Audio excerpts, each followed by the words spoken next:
comenzar con una oración para que el Señor bendiga el servicio en esta mañana. Señor, te damos gracias que tenemos una vez más la oportunidad de venir aquí y escuchar tu palabra predicada. Y yo te ruego que tú la utilices a ella para hablar a tu iglesia, como es tu plan de dirigir a tu iglesia por medio de tu palabra. Pido, Dios, que tu palabra traiga iluminación a nuestras mentes y que nuestros corazones sean enternecidos y que nuestra voluntad también sea movida a obedecer tu palabra. Te lo pido en el nombre de Cristo. Amén. Si como dice Romanos capítulo 8, versículo 19, que el anhelo ardiente de la creación es el aguardar la manifestación de los hijos de Dios.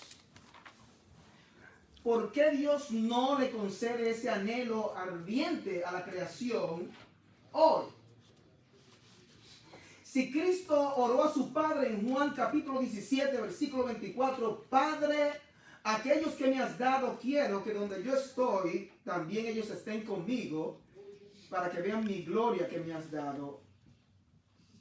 Porque el Padre no le concede esa petición a su Hijo hoy. Si según Colosenses, en el libro en que estamos ya terminando, el Padre a nosotros los cristianos nos ha hecho aptos para participar de la herencia de los hijos de Él en luz, si nos ha librado de la potestad de las tinieblas, si nos ha trasladado al reino de su amado Hijo Jesucristo, si tenemos redención por su sangre, si tenemos el perdón de pecados, si nos espera la gloria, si nuestra vida está escondida con Cristo en Dios, como dice Colosenses capítulo 3. ¿Qué hacemos aún aquí en la tierra? ¿Y por qué el Señor nos lleva a la gloria ahora? La respuesta está en el mismo capítulo 17 de la oración del Señor, en el versículo 20. Juan capítulo 17, 20 dice, Jesús, mas no ruego solamente por estos, sino también por los que han de creer en mí, por la palabra de ellos. En otras palabras, estamos ahora en el ya, pero todavía no. Hay un pueblo que todavía no ha entrado y hasta que ese pueblo entre, nosotros tenemos un trabajo que hacer aquí en la tierra. Y por eso tenemos que aprender y recordar que tenemos que vivir como con la cabeza en el cielo y los pies en la tierra, mientras llega nuestra redención. Así que hoy nosotros vamos a ver la última parte de la exhortación de Pablo a los colosenses y vamos a estar en los versículos 2 al 6 y hemos titulado el sermón de hoy Dependencia Activa. Dependencia activa. Y el pasaje tiene 3 elementos esenciales para nuestra vida cristiana. Yo quiero leer el pasaje y luego entonces lo vamos a explicar como solemos hacer. Pueden ir conmigo a Colosenses capítulo 4. Yo voy a leer los versículos y después vamos a ir punto por punto. Versículo 2 de Colosenses capítulo 4 dice: Perseverad en la oración, velando en ella con acción de gracias, orando también al mismo tiempo por nosotros, para que el Señor nos abra puerta para la palabra, a fin de dar a conocer el misterio de Cristo, por el cual también estoy preso, para que lo manifieste cómo debo hablar. Versículo 5. Andad sabiamente para con los de afuera, redimiendo el tiempo. Sea vuestra palabra siempre con gracia, sazonada con sal, para que sepáis cómo debéis responder a cada uno. Este texto lo vamos a dividir en 3 partes. Son los componentes que vemos ahí. De los versículos 2 al 4 vemos el elemento de la oración. En el versículo 5 vemos la conducta. Y en el versículo 6 las palabras. Para nosotros sería nuestra oración, nuestra conducta, nuestras palabras. Y empezamos con el primer punto, que es nuestra oración. Yo estaba leyendo un libro recientemente del doctor T. David Gordon. Como usted escucha ese nombre, T. David Gordon, ponga atención porque es un deleite leer lo que el hombre dice. El hombre hombre ha escrito varios libros. Uno de ellos es ¿Por qué Johnny no puede cantar himnos? El otro libro que él ha escrito también muy interesante y provocativo, y es un deleite, es el que he estado leyendo también, es ¿por qué Johnny no puede predicar? Y él dice, una de las razones por las cuales Johnny no puede predicar es porque Johnny no puede leer. Y él hace este argumento.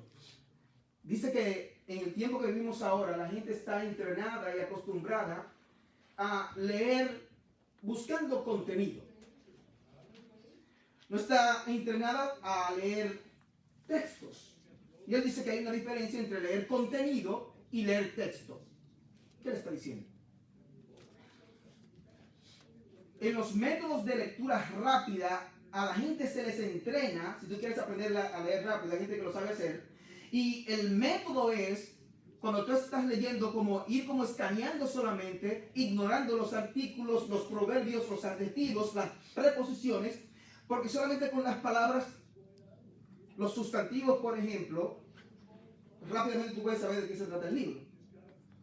El problema con eso es entonces que se pierden los detalles y las sutilezas de lo que se está leyendo. Y por ejemplo, si usted es una persona que solamente lee contenido, usted no va a disfrutar un buen poema bien escrito, una buena obra literaria, un Cervantes no va a disfrutar, los que leen bien el inglés, un Shakespeare y sus obras no la va a poder saborear. En el tiempo que estamos viviendo ahora, la gente está acostumbrada a mucha información, mucho contenido. Y me fue de mucho beneficio tener en cuenta esto que él dice, porque cuando se leen estos pasajes, estos versículos, y usted escucha las palabras, oración, conducta, palabras en sí, usted dice de manera natural, porque así somos los creyentes mayormente, ya yo me sé eso. Yo sé de qué se trata la oración, yo sé de qué van a hablar, en la conducta. El peligro que se corre con esto es entonces que todos los textos, nosotros que leemos y aún los que predicamos, podemos tener el peligro y la tendencia de explicarlos de la misma manera por no poner atención a los detalles. Cuando yo leí el texto inicialmente, ya estaba preparado para decir algunas cosas, pero no tuve que utilizarlas porque no es de eso que se trata exactamente. ¿Qué es lo que dice exactamente este texto sobre este tema? Eso es lo que vamos a ver. Yo los motivo a ustedes a que lean con cuidado, con detenimiento, porque es la palabra de Dios. Y aquí no hay nada de más. Nada.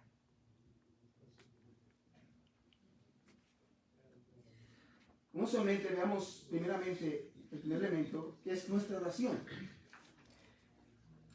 Pablo dice en el versículo 2, perseverad en la oración, velando en ella con acción de gracias. Primeramente dice perseverar en la oración. El punto es aferrarse y no soltarse, es perseverar con valentía, como lo explica MacArthur. Y esta idea de perseverar y ser persistente en la oración se encuentra por lo menos 5 veces en esta carta, de ser persistente en la oración. Es un énfasis que Pablo hace, lo hace él también de su compañero de milicias, Epafras, en el versículo 12 del capítulo 4. Dice de Epafras, siempre rogando encarecidamente por vosotros en sus oraciones. Capítulo 1, versículo 3, dice, siempre orando por vosotros. Capítulo 1, versículo 9, no cesamos de orar por vosotros. Capítulo 2, versículo 1, porque quiero que sepáis, oigan el lenguaje que utiliza Pablo ahora, cuán gran lucha sostengo por vosotros. ¿Qué lucha? Una lucha en oración tenía Pablo por los hermanos de esta iglesia. La idea es de ser persistentes en la oración. La encontramos también en otras partes de las Escrituras. Si uno se va al contexto más amplio de la Biblia, como uno ha oído, la Biblia se explica a ella misma, y usted puede coger algo que se llama analogía de la Biblia, que la Biblia encuentra otros elementos que si en un lugar no está muy claro, en otros lugares va a aclararse. Y uno de los pasajes más famosos sobre la importancia de perseverar en la oración lo encontramos en Lucas capítulo 18, donde Jesús nos habla de la parábola del juez injusto que ustedes han leído. esta señora que tenía un caso con un juez injusto y el juez no le quería hacer justicia, pero el juez, que dice Jesús de este juez que ni temía a Dios ni le importaba la gente, dice, a mí no me importa, yo no temo a Dios, no me importa la gente, pero esta viuda viene tan a menudo que me tiene hasta aquí. Y no porque yo soy un buen juez, sino porque ella me tiene... Yo utilizaba eso a veces dándole seguimiento a alguna gente en el trabajo. Y eso funciona, porque la gente pueden ser malos compañeros, no resuelven, pero por la insistencia, se mira, este muchacho, mira, déjame resolverte. Esta señora utilizó este método también, y el juez dijo que esta señora, no me importa a ella, ni Dios tampoco, pero me tiene aquí, así que le voy a hacer justicia. Y Jesús dijo, haciendo el punto, si ese juez injusto hizo eso, entonces, ¿cuánto más Dios responderá a las oraciones de nosotros, sus hijos? Amén. Y nos manda a ser persistentes en la oración. Perseverar en la oración. Dice Matthew Henry, ningún deber cristiano puede llevarse a cabo correctamente a menos que perseveremos fervientemente en oración. Hay otro elemento que vemos en la oración en este pasaje, porque Pablo sigue diciendo, velando en ella, y es que la oración debe ser vigilante. La oración, digo primeramente que debe ser persistente, pero también debe ser vigilante. ¿Qué es vigilante? De manera general quiere decir alerta, estar alerta, pero no nos dice mucho exactamente. El punto es aquí. Estar despierto a las necesidades para no solo orar por generalidades. Ustedes se han dado cuenta orando lo difícil que a uno se le hace concentrarse en la oración. Unos gigantes en la oración. Uno que ore 4 horas en la mañana todos los días, antes de empezar su día. Estoy seguro. Y es un reto la oración por diferentes razones. Tal vez porque uno no ve los resultados inmediatamente, porque estamos hablando a Dios, que sabemos que está ahí, pero nos cuesta. Pero el punto de solamente orar por generalidades nos pasa porque no estamos velando, no estamos atentos, a veces tenemos una actitud de estar distraídos, tenemos una actitud de frialdad, una actitud de apatía. A veces orando, es muy común eso, aún personas que pueden tener años en el cristianismo. Sus oraciones son como fofas. Y aún usted oye la oración también, usted puede medir el nivel de madurez de una persona por su oración también. Porque aún dicen cosas, muchas veces se pueden decir cosas antibíblicas orando. O aún en la manera de una persona orar, usted se da cuenta, ni siquiera está pensando lo que está diciendo. Cuando usted ora, usted se pone a pensar, usted está hablando con el Dios del universo. Debe haber una actitud vigilante, pendiente, alerta, despierto. Y creo que también debe haber una actitud de expectativa. Cuando Pablo estaba preso en Hechos capítulo 12, porque lo querían entregar a los judíos, no le iba a ir bien, Dios mandó un ángel. El ángel le puso la mano en el costado y las cadenas se le cayeron. Iba caminando con Pedro por una calle y por la otra, varias cuadras, y Pedro pensaba que estaba como soñando. Y después dijo, oh, esto es cierto. Fue a la casa de la mamá de Juan Marcos, el que escribió los evangelios de Marcos, donde estaban los hermanos orando, y estaban orando por Pedro para que lo soltaran, lo mataran. Y cuando va por el patio y toca, va una muchacha, una criada llamada Rode, y Rode oye a Pedro, y cierra la puerta y dice, no le abren, ni siquiera le abren. Y va y lo dice allá. Dice, ¿está Pedro? Dice, no. Eso no puede ser Pedro, ese es su ángel. Como dicen, usted está real. Y Pedro tuvo que seguir insistiendo. Era Pedro. ¿Cuál es el punto que estoy haciendo? La oración debe ser también expectante, de haber expectativa de que si usted ora, dice que el que, como dice en Hebreos, que cree que le hay, en el asunto que tú tienes que, cuando hablas con Dios, tienes que entender que Dios existe, que es real. Y tu oración, tú debes orar esperando que Dios va a responder. Que Dios va a responder. Otro aspecto de la oración que vemos en este versículo es que la oración debe ser ofrecida a Dios con una actitud de acción de gracias. El versículo continúa diciendo con acción de gracias. Alguien dice que esta es la carta, Colosenses, la carta más agradecida, dice él. por las veces que menciona el tener una actitud de acción de gracias, se menciona 5 veces. 3 de esas 5 veces tienen que ver particularmente con la oración. De que cuando yo oro, yo tengo una actitud de agradecimiento.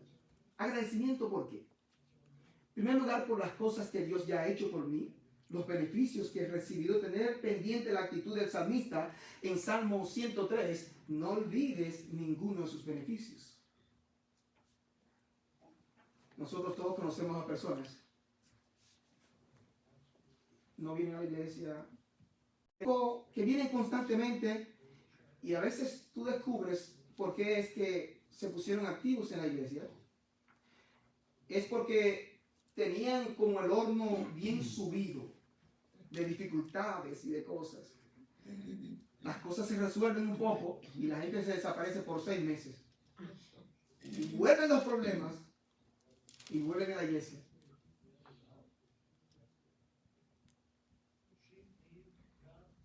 Es que se olvidan de los beneficios de Dios. Esta acción de gracias también, cuando pedimos a Dios, tenemos esta actitud de gracias por todo lo que le ha hecho, en este caso de Colosenses. Las bendiciones de los colosenses era la gran posición que tenían estos hermanos, la cual tenemos nosotros, de que hemos sido trasladados al reino de su amado Hijo y que lo que nos espera a nosotros no es menos que la gloria. Eso no es una poca cosa. Uno no piensa mucho en eso, ha sido cuando oramos. Pero también la actitud de agradecimiento debe ser que aunque Dios nos responda una oración por un tiempo, mi actitud debe ser: Dios, tú no has respondido, o esta oración has respondido que no, pero yo sé que tú eres bueno y lo que tú haces merece nuestra confianza, como dice un versículo. Esa debe ser la actitud de oración también. Además de ser la oración con una actitud de acción de gracias, también dice que la oración, uno debe entender que debe impactar, tiene un impacto, en este caso, tiene un impacto al ministerio de Pablo. Versículo 3 dice: orando también al mismo tiempo por nosotros, dice Pablo. El pastor Joaquín me mandó un texto esta mañana: estoy orando por ustedes en el servicio para que Dios se glorifique o algo así les vaya bien. Pastor Joaquín suele mandarme mensajes de ese tipo también. Ahora, yo les digo una cosa: por lo que estaba estudiando en este pasaje, ese texto para mí fue diferente esta mañana. Porque estoy entendiendo la oración de que Pablo realmente lo ve en serio, este asunto, y que tiene un impacto en tu ministerio. ¿Sabes que Pablo no veía la oración como un cliché? Hermano, ore por mí. Ah, sí, yo oro por ti. ¿Y cuántas veces nos dicen ora por mí y uno realmente ora por esa persona? Yo sé que Dolly está usando algo que se dicen, a ella dicen ora por mí, y ella dice vamos a orar ahora mismo, porque si no oramos ahora se va a pasar, y sabemos que eso pasa así. Pablo veía que la oración era fundamental para su ministerio. Si un hombre de la altura de Pablo, como Dios lo utilizó, el gran apóstol Pablo, si lo podemos llamar, él veía la necesidad de orar, ¿cuánto más tú y yo, mira? No solo Pablo, ¿no vemos el mismo ejemplo en el Señor Jesucristo en su ministerio en la tierra? Se apartaba a orar a su Padre, a clamar. Pasó toda la noche orando antes de seleccionar a los discípulos, los 12 apóstoles. Yo estaba pensando, pero ven acá, este apóstol Pablo, cuando se trata de conocer a Dios en el aspecto de su absoluta soberanía, de que Dios todo lo que quiere lo hace en el cielo y en la tierra, no hay un proponente más extenso y claro sobre la soberanía de Dios, particularmente en la salvación de los pecadores, que Pablo. Y usted escucha a Pablo aquí hablando de cómo él cree que la oración realmente funciona. Tú dices, pues, ¿cómo es eso? Dios es soberano para hacer lo que va a hacer, pero Dios va a hacer lo que va a hacer a través de medios, y uno de los medios en que Dios va a lograr lo que va a lograr es a través de la oración. Y Pablo, que habló de la soberanía de Dios en Romanos capítulo 9, también habló de la importancia de la evangelización En Romanos capítulo 10, el mismo Pablo. Otro elemento que tiene la oración aquí en este texto lo encontramos en la continuación del versículo. Dice, para que el Señor nos abra puerta para la palabra. ¿Cuál es el punto de la oración aquí? Que la oración debe tener como prioridad el reino de Dios. Cuando Pablo escribió esta carta, estaba preso. ¿Una persona presa tiene necesidades? Por supuesto que sí. Y las cárceles en ese tiempo no eran parecidas a las de ahora. ¿Una persona presa hoy tiene necesidades? Sí. Porque el pastor de Canadá, que estaba preso, su esposa dice que él estaba pasando dificultades en la cárcel. Pero las cárceles de hoy no se comparan. Yo estoy diciendo que usted no puede orar por sus necesidades. Yo no estoy diciendo eso.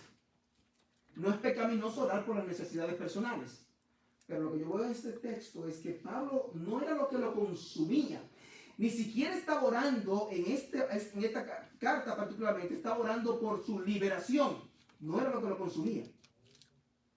De hecho, el estar preso, cuando uno lee lo que pasó hace unos 7 años en la carta de Filipenses, oigan la actitud que tenía con respecto a estar preso y el avance del evangelio. Voy a leerlo, solamente escúchenlo. Filipenses capítulo 1, 12 al 14, tiene la actitud de Pablo en cuanto a lo que es la prioridad y lo que lo consumía él, aunque estaba preso. Dice él, quiero que sepáis, hermanos, que las cosas que me han sucedido han redundado más bien para el progreso del evangelio, de tal manera que mis prisiones se han hecho patentes en Cristo en todo el pretorio y a todos los demás. Y esto llama la atención, el versículo 14 de Filipenses 1. Y la mayoría de los hermanos, cobrando ánimo en el Señor con mis prisiones, se atreven mucho más a hablar la palabra sin temor. Él estaba preso y dice, ¿saben que yo estoy preso? Y no ha sido problema. Al contrario, el evangelio ha progresado. ¿Qué actitud? La de Pablo. Él dice que hay una razón para eso, un fin que tiene esta oración hecha de esa manera, como hemos explicado, porque el versículo sigue diciendo, a fin de dar a conocer el misterio, dice Pablo. Cuando él dice dar a conocer el misterio, él está hablando de proclamar el evangelio. Bueno, aclarar que un misterio en la Biblia no es una cosa secreta que nadie puede conocer. O los iluminados, los elevados, como estaba empezando en el tiempo del gnosticismo. La palabra misterio se refiere a una verdad que antes se desconocía, pero que ahora ha sido revelada. Hay varios misterios en el Nuevo Testamento que uno encuentra, pero el que se refiere aquí particularmente, según Colosenses 1, 26 y 27, es el misterio de Cristo, que es Cristo en vosotros, la esperanza de gloria. ¿Qué quiere decir eso? Que ahora los gentiles, igual que los judíos, forman parte del cuerpo de Dios, del pueblo de Dios, cosa que era impensable para los judíos, de que los gentiles, los no judíos, iban a formar parte de la misma iglesia. Eso era algo impensable, eso no se sabía. Y no tan solo eso, que los gentiles y los judíos iban a ser parte de la misma iglesia, sino que Cristo mismo, a través del Espíritu Santo, Dios iba a morar en los creyentes, personalmente en cada creyente. La esperanza de gloria, Cristo en vosotros, ese es un misterio. Aún no era así en el Antiguo Testamento, porque aunque Dios usaba a los hombres, a los profetas, ellos no tenían el Espíritu Santo no había descendido así en cada persona como cuando descendió en Hechos capítulo 2. Es algo completamente nuevo. Pablo dice, por lo cual también estoy preso, eso lo hemos explicado, y esta carta se escribió desde una cárcel de Roma. Él decía que estaba preso por proclamar el evangelio. Y la razón por la cual quiere que oren es porque va a tener un propósito también, va a tener un fin. Él continúa diciendo en el versículo 4, oren por mí para que, el evangelio, para que lo manifieste como debo hablar. Miren lo que encontré sobre un comentarista bíblico sobre lo que Pablo estaba pidiendo. Pablo quería hablar con claridad cuando proclamaba el evangelio. Dice, yo necesito oración para yo poder presentar el evangelio con claridad. Pablo quería hablar con franqueza. No quería usar expresiones ambiguas como un movimiento que se llama la iglesia emergente, que ellos son famosos en no definir las cosas bien, sino lo contrario, undefined, si se puede decir en inglés así, de que tú dices una cosa, pero no sabes lo que tú estás diciendo. Ni es chicha ni es limonada. Es como en el medio. Pablo no quería hablar así. Pablo no quería hablar y usar palabras que tuvieran doble significado a propósito, como habla la mayoría de los políticos. Mira, ¿tú crees que tal cosa que hizo tal persona está incorrecta? No. Le preguntan a un político. Él dice, mira, me alegro que me hagas esa pregunta. Porque en el año 1960, bla, bla, bla, bla, y habla 10 minutos, y al final no te responde la pregunta. No quieren hablar claro, no quieren hablar claro. Eso no es lo que Pablo quería hacer. Pablo oraba para que Dios le dé esa capacidad de hablar con claridad cuando proclamaba el evangelio, y tiene sentido porque era mucho lo que estaba en juego, es la eternidad de los hombres. No quería ocultar a los hombres nada que fuera de provecho para ellos, como dice en Hechos capítulo 20, sino que él presentaba a los hombres todo el consejo de Dios. Quería hablar con audacia, con intrepidez, con libertad de espíritu. No solamente quería hablar para agradar a los hombres, ni buscar el aplauso de los hombres. Una tentación que tenemos los que predicamos es buscar el aplauso de la gente. Quería hablar sin tener temor a las amenazas y reproche de los hombres. El mismo Pablo nos dejó un ejemplo en Hechos, que Nica ha estado leyendo, de lo que significa hablar con claridad. Cuando tú hablas el evangelio, tienes que articularlo realmente como es. No evadiendo, ni escondiendo, ni disfrazando, ni nada de eso. Tiene que ser con claridad. ¿Qué ejemplo nos dejó Pablo? Pablo estaba preso bajo el gobierno romano, y en una de las ocasiones él estaba hablando con el gobernador Félix. Este Félix, un político corrupto también, que lo hacía llamar varias veces para ver si Pablo le daba algo de dinero. Eso no es nuevo, que los políticos quieran sacar dinero como pueden. Y la mordida, ¿dónde dice mordida? En uno de los países de ustedes. México. Ustedes saben. En Dominicana eso le decimos, no recuerdo el nombre de nosotros, pero este quería mordida de Pablo. En una ocasión Pablo hablando con él, en Hechos capítulo 24, dice el versículo 24 y 25, algunos días después, viniendo Félix con Drusila, su mujer, que era judía, llamó a Pablo y le oyó acerca de la fe en Jesucristo. Y dice aquí Pablo, miren cómo Pablo hablaba en este caso particular. Pero al disertar Pablo acerca de la justicia, del dominio propio y del juicio venidero, Félix se espantó. Oh, nunca había oído eso. Solo espera. Y dijo, ahora vete, pero cuando tenga oportunidad, te llamaré. Pablo hablaba con claridad, para que lo entendieran. Ya vimos entonces el punto de la oración en este texto, que es el más largo, estos 3 versículos. Ahora pasamos al segundo punto, y es la conducta. Tu conducta en esta exhortación final de la carta de los Colosenses. Dice el versículo: andad sabiamente para con los de afuera,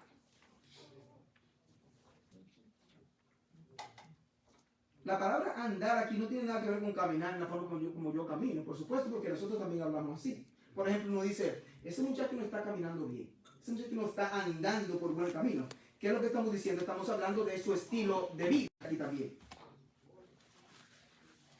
Esto habla de la conducta y dice cómo debe ser esa conducta de nosotros. Todo esto hay que entenderlo, que todo esto es en el contexto del evangelismo. Este texto tiene que ver con el evangelismo, porque lo que Pablo está pidiendo es poder proclamar el evangelio con claridad, y para eso necesita oración de los hermanos que lo ayuden en oración para él proclamar el evangelio. Estos versículos también tienen que ver con ese mismo contexto del evangelismo. Él dice andar sabiamente. En la Biblia la palabra sabiduría no se refiere solamente a conocimiento. Para los hebreos la sabiduría involucraba más que conocimiento y que el intelecto, iba más allá e iba al estilo de vida. La Biblia en Proverbios hace comparación entre el sabio y el necio. El necio no es que no es una persona que tiene un bajo nivel intelectual, sino una persona que aunque sabe lo que es correcto, decide no hacerlo. La Biblia no habla muy bien del necio. Aunque habla de otras personas que son peores que los necios, son las personas que son sabias en su propia opinión. Son peores que el necio. Usted no quiere estar ahí. Pero aquí se refiere en este pasaje a andar sabiamente, a vivir de manera honesta e íntegra. Debemos vivir de manera que no demos ocasión de reproche a la fe que profesamos. Eso es sumamente importante. Crisóstomo, padre de la iglesia del siglo IV, él entendía que esto tiene que ver con el pasaje que habla de ser como prudentes como serpientes y sencillos como palomas. Es andar con cuidado entre, dice el versículo, con los de afuera. Y ahí continúa explicando el versículo. Andad sabiamente para con los de afuera. Los de afuera, aquí se refiere también a los inconversos. Hay un proverbio francés que dice que todo loco tiene su bastón, pero no todos los locos andan con él. Usted dice, pero yo nunca no he oído eso. Usted sí lo ha oído. Se lo voy a decir en español. No son todos los que están, ni están todos los que son. O sea, aún eso se ve en la iglesia. ¿El hecho de que usted esté en la iglesia quiere decir que usted es creyente y que va al cielo? No. Y hay hermanos que no están aquí hoy. ¿Quiere decir eso que ellos no van al cielo porque no están en la iglesia hoy? ¿No están en el culto hoy? No. Cuando habla aquí los de afuera son los inconversos, los que no son parte de la iglesia invisible verdadera de Jesucristo. Dice que andemos sabiamente para con ellos. Nuestra actitud no debe ser de sospecha o que los inconversos son nuestros enemigos. Yo recuerdo cuando yo no era creyente, siendo un jovencito, que los evangélicos, allá como yo les llamaba también, se referían a nosotros los de afuera, los inconversos, como los impíos. Y eso a mí como que me hervía como la sangre, como la hiel. Porque era ofensivo ese asunto. Ellos estaban hablando la verdad. Yo era un impío. Pero eso como que pillaba. Así como impío, como que pillaba el impío ese. Aquí habla de los de afuera, que nosotros debemos vivir con mucha sabiduría con los de afuera, y el punto es vivir con una conducta íntegra que no traiga lodo a la doctrina de Cristo y a su nombre. Una razón que da alguien para esto es que la gente no ve las prédicas o los libros que se escriben del cristianismo, ni siquiera ve a su fundador ni a los apóstoles, ve la conducta de los que dicen creer en ese evangelio. Ningún cristiano profesante puede ser de beneficio para los no creyentes si no vive una vida recta y honesta. Vamos a dar unos ejemplos aquí, muy importantes. Si tú has engañado a una persona, por ejemplo, con dinero, no has resuelto eso. No le hables del evangelio. Estás perdiendo tu tiempo. Si te comprometiste a hacer un trabajo, el técnico, lo que sea, plomero, electricista, y no has cumplido como se había acordado, y no hay explicación, no te atrevas a decirle que tú eres cristiano, porque me daría vergüenza. Y si yo lo hago también, avergüénzate de mí también.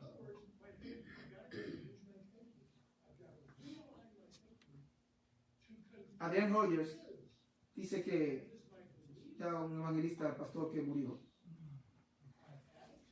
Él estaba en un restaurante y habían tenido una buena charla con la muchacha que lo atendía, la bartender. La muchacha se equivocó y en la cuenta de la comida puso más de lo que era. Él no andaba con una tarjeta ni nada de eso y andaba prácticamente con el dinero justo para pagar. En todo caso, le alcanzó ahí. ¿Cuál era el problema entonces? El problema es que no iba a poder dar propina. Y él dice, si yo hago esto, también había otro problema. Él no quería llamar a su jefe, a esta muchacha, y decirle, esta muchacha hizo esto, porque si va a ser como, o sea, tú ibas como a desbaratar con los pies lo que habías hecho con las manos. No quería hacer eso. Y él le dijo a su esposa, mira, ¿por qué tú no me esperas aquí? Yo voy a la casa, busco más dinero y así yo puedo darle propina. Wow, eso se llama prioridad, eso se llama amor por las almas. Él no hizo, ella se equivocó, pero él estaba más interesado en que lo que él había hecho, construido con ella, no se desperdiciara por yo ser un tacaño. Y a propósito, si usted va a un restaurante cristiano y usted no piensa dar propina, ok, que no es obligatoria, es propina. En algún lugar es obligatoria, te lo ponen ahí automáticamente. Pero si usted no piensa dar propina, no se atreva al final a darle un tratado a esa persona que lo atendió. Yo era chofer de Uber y de Grubhub llevando comida. No había una cosa más desagradable para mí como chofer de Grubhub y de Uber que una persona no me diera propina. No era obligatorio, pero era muy desagradable, de muy mal gusto. Son ejemplos solamente. Pero de la manera como usted vive, usted debe procurar que la doctrina de Cristo sea adornada. El versículo sigue diciendo, en cuanto a andar sabiamente, redimiendo el tiempo. Redimiendo el tiempo, la idea es aquí, usa dos palabras en griego, dos palabras para decir tiempo. Una es cronos, de donde conseguimos la palabra cronómetro, que es la medición de tiempo, segundos, minutos, horas y así. Esa no es la palabra que se utiliza aquí. Aquí se utiliza la palabra kairos, que tiene que ver con ocasión, momentos, etapas. Dice redimiendo el tiempo, el sentido es exactamente aprovechando las oportunidades, hacer buen uso de las oportunidades, particularmente ¿para qué? Para hacerle bien a aquellos que yo quiero ganar para el Señor. Redimiendo bien el tiempo. En decisión y de la conducta, Pablo exhorta a nuestras palabras. Eso lo vemos en el versículo 6. Versículo 6. Sea vuestra palabra siempre con gracia, sazonada con sal, para que sepáis cómo debéis responder a cada uno. La idea de hablar con gracia es la idea de que nuestra conversación debe ser agradable, cortés, edificante, evaluando la necesidad de cada uno con quien yo hablo. Es como cuando usted tiene diferentes amigos. Usted sabe que usted tiene amigos y usted no se lleva igual con todos los amigos. Y hay cosas que usted le dice a algunos amigos que no le dice a otros, por diferentes razones. Este tipo se altera o él se escandaliza, que tú te estás volviendo loco si tú le compartes algunas cosas, pero hay amigos que tú le dices todo, bueno, casi todo. Y está bien, que las personas son diferentes. Con gracia. Alguien dice, bueno, un cristiano debería hablar de una manera que no sea aburrido. Yo no me atrevería a añadir ahí el 11º mandamiento, no serás aburrido. Yo no creo que llegue hasta ahí. Dice que nuestra palabra debe ser siempre con gracia. Ese Sproul que murió, cuando terminaba el servicio, él le preguntaba a su esposa, yo recuerdo todavía su sonrisa amplia así, tan amable, Sproul. Y él le decía a su esposa, ¿he sido amable hoy con la gente? Qué lindo es. Oh, wow. ¿He sido amable? Qué bien es. Wow. Él sigue diciendo aquí, Pablo, tu palabra sea siempre con gracia, no solo con gracia, sino sazonada con sal. Sabemos que en el contexto histórico la sal se utilizaba para preservar los alimentos. Era para que las cosas no se pudrieran. Tenía ese efecto, la sal todavía lo tiene, aunque hay otra manera como preservarla. Yo no tenía refrigerador como nosotros, pero sazonada con sal. En ese tiempo dice que la sal entre los griegos era un emblema del ingenio, de la inteligencia, del talento, del saber, de la agudeza y del juicio. Cuando tú hablas con una palabra sazonada con sal, es que cuando tú hablas hay como un gusto así y te da como que dime más. Yo conocí a una señora gerente de recursos humanos cuando yo trabajaba allá en San Pedro.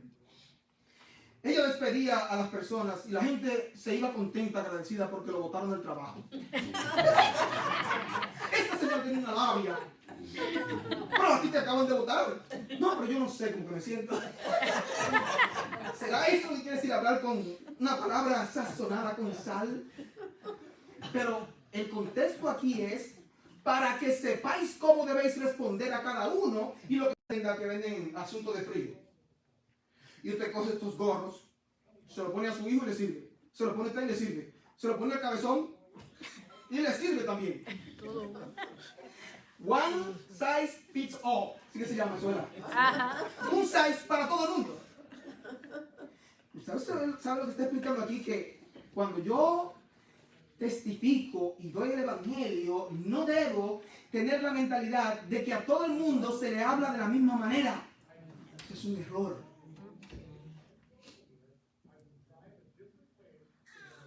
Cuando yo estoy hablando con la persona, yo debo saber cómo hablarle, cómo acercarme a la persona. Aún eso incluye que yo no debo ser un sabelotodo. Si hay áreas que la persona sabe más que yo debo estar dispuesto a decirle, yo no sé mucho de eso, ¿me puedes explicar? Y alguien pudiera decir, no tengo nada que aprender de un impío. Si usted dice esto, usted no ha escuchado nada esta mañana. A veces hay cosas que podemos aprender de ellos. Por ejemplo, áreas de ciencia o cualquier área técnica que no sabemos. De hecho, la gente se encuentra muy bien cuando uno tiene la humildad de decir, ¿sabe qué? Yo de eso no sé. Para que sepáis cómo debéis responder a cada uno. Hay veces que siempre tenemos un cuchillo en la boca. O que decimos, yo soy tímido, yo no me gusta hablar, así que yo solamente voy a vivir una vida recta delante de ellos para que ellos vean mi vida y con eso tal vez ellos se convierten. Eso tiene un solo problema. Aquí en inglés dice que hay una cosa que se llama el walking without el talk y el talking without el walk. O sea, si tú vives pero no hablas, no comunicas el contenido del evangelio porque tu testimonio no es el evangelio. Hay una frase por ahí que es un cliché también, que dice como, vive tu vida rectamente y si es posible, usa palabras. Se oye bien, pero eso es falso. Porque entonces tú tendrías que vivir mejor que Cristo mismo. Y Cristo, siendo perfecto, Él también hablaba a la gente. Y si hablas y no caminas, si solamente bla, bla, bla, y tu vida es un desastre, eres un hipócrita. Y es peor entonces. Tomando la idea de un solo size para todos, el ejemplo fenomenal que tenemos de cómo acercarnos a las personas para presentar el evangelio lo que encontramos en el Señor Jesucristo. Por supuesto, el Maestro. ¿Ustedes ven en la Biblia que Jesús hablaba con todo el mundo de la misma manera? No. Tenemos que aprender. A veces usted va a testificar con unas personas, por ejemplo, que puede pasar. Y después de hablar con unas cuantas personas, el hermano te corrige. Hermano, mira qué pasa. Es que depende con quién yo estoy hablando, no necesariamente es paso 1, paso 2, paso 3. Por eso es que algunos pastores dicen que Jesús no hubiera pasado el examen de evangelismo de hoy. Porque Jesús no sabía dar el evangelio. Yo quiero darles a ustedes unos cuantos ejemplos rápido. Espero que la memoria no me traicione. Es como Jesús hablaba con la gente evangelizando.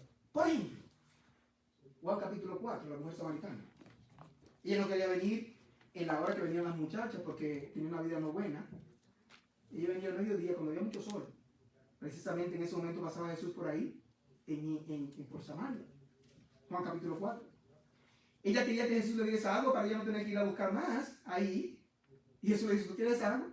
Ok. Ve, llama a tu marido. Y ella dice, no tengo marido. Y Jesús le dice, bien has dicho, no tengo marido. Porque 5 maridos has tenido y el que tienes ahora tampoco es tu marido. Pero este hombre es profeta. Y empezó a buscar la quinta pata al gato y hablar de teología, y que si qué, en aquel tiempo, que si qué. Pero la mujer se convirtió con ese método de Jesús. Ok, ¿tú quieres salvar los beneficios? Vamos a hablar de tu pecado primero. Segundo ejemplo. ¿Ustedes recuerdan la narración del buen samaritano? En Lucas capítulo 10. Usted lo puede leer esta tarde y vean el ingenio, la sabiduría del Señor Jesucristo. Increíble. Alguien le pregunta al Señor en el versículo, no recuerdo el versículo exactamente, pero le dice, Señor, ¿qué yo haré para tener la vida eterna? Jesús le dice, ¿qué dice la Biblia? ¿Qué está escrito? Y él dice, bueno, amarás al Señor tu Dios con todo tu corazón, con toda tu alma, con toda tu mente, con todas tus fuerzas, y a tu prójimo como a ti mismo. Y Jesús le dice, bueno, haz esto y vivirás. Es el Evangelio. Tú quieres la vida, haz eso. No es que la salvación es por obras, pero él le está preguntando, posiblemente no con una buena intención. Jesús le dice eso. Entonces el hombre dice, ¿y quién es mi prójimo? Y Jesús le dice, no, dice, eso digo yo. Tú no sabes, ¿verdad? Y tú voy a decir, ¿quién es tu prójimo? Y le da la narración del buen samaritano, donde este hombre viene descendiendo de Jerusalén a Jericó y lo agarran unos ladrones, lo dejan por casi muerto. Pasan el pastor de la iglesia y un diácono en este tiempo, y lo ven y pasan de largo. Y pasa un borracho, si lo podemos decir así, en cierta manera, una gente que no tiene nada que ver con la iglesia, un samaritano que era despreciado, y él lo cuida, paga 2 días de salario en un hotel, y le dice al hombre, cuídamele, ¿cómo que es tuyo ahora? Un hombre que tú no conoces, oiga, donde llega el amor al prójimo, dice, cuídamele, y si en algo falta, cuando yo venga, yo te lo pago también. Wow. Y Jesús le pregunta, mira, ¿cuál te parece que fue el prójimo de este señor que cayó en manos de ladrones? Y el hombre responde, bueno, me parece que el que usó de él con él misericordia. Y la respuesta brillante de Jesús en el versículo 34 de Lucas 10, igual, ve y haz tú lo mismo. ¿Quién puede responder así sin el Señor? ¡Increíble! Otra ilustración, ya por último, que vemos aquí, que un principal le preguntó que cuál es el primer mandamiento. Lo hizo creo que para probarle también. Jesús le dijo los mandamientos: amarás al Señor tu Dios con todo tu corazón, con toda tu alma. Jesús se lo citó en este caso. Y a tu prójimo como a ti mismo. Y el hombre lo repitió, los mandamientos, y añadió que eso, amar a Dios con todo el corazón, todo el alma, y al prójimo como a sí mismo, añadió este hombre, dice, es mejor que los sacrificios. Y dice que Jesús, viendo y oyendo que él había respondido bien, oye cómo Jesús le responde: no estás lejos del reino de Dios. Estás casi cerca. Todavía no. Punto. No a todas las personas nos acercamos de la misma manera. De acuerdo a su condición, su posición, su situación, tenemos que ser sabios y sensibles en cómo nos acercamos a ellos para presentarles el Evangelio. Esa sabiduría la encontramos en las Escrituras. Para concluir entonces, en todo lo que vimos en las pasadas 3 semanas, te dicen, esto es demasiado, porque el estándar es demasiado alto. Tú hablaste de los casados, tú hablaste de los padres, de los hijos, de los empleados. ¿Qué yo hago? ¿Por dónde empiezo? Un pastor diciendo, si tú eres un adolescente cristiano, tus padres no son cristianos, empieza por aquí, mira. Tú empiezas a recoger tu cuarto, arregla tu cama. Que tus padres dicen que la arreglen y no la arreglas. Empieza por obedecer a tus padres bien. Y tus padres con el tiempo tal vez te pregunten, ven acá, pero tú has cambiado. Y entonces tal vez quieren ir a tu iglesia.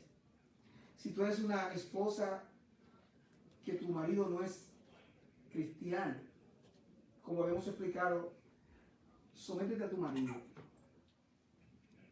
Y casi haz que a él se le caigan las medias, para que él se vuelva loco, porque esta mujer tan gruñona que era, algo ha pasado con ella. Sencillo, en tu casa, tranquila. Tú eres cristiano, tienes una esposa inconversa, que mayormente es muy raro que si el esposo viene a la iglesia, en poco tiempo la mujer viene. Mayormente pasa así. Pero yo conozco un caso que el hombre, por más de 10 años, yo creo, estuvo en la iglesia. La mujer, hasta donde yo supe, nunca viene el Señor. Es muy raro eso. Siempre que viene el hombre primero viene la mujer. Pero en este caso, si el esposo tiene una inconversa, amarla como Cristo amó a la iglesia y sacrificándose por ella, aunque ella no sea todo lo que tú quisieras que sea, basado en lo que dice la Biblia, no se someta a ella a ti. Los empleadores podemos ser muy fácilmente luz en nuestros lugares de trabajo si somos empleados, no criticar a los jefes, hacer un trabajo honesto, no robarle a nuestros jefes. Hay muchas maneras de robar. Y yo, si soy jefe, Dios me hizo a mí como lo hizo a él, y somos iguales delante de Dios, y yo voy a dar cuenta al verdadero jefe. Vamos a orar. Señor, gracias por tu palabra en esta mañana, gracias por cada persona que estuvo aquí. Pido que tu palabra haya encontrado espacio en el corazón de mis hermanos aquí. Te damos gracias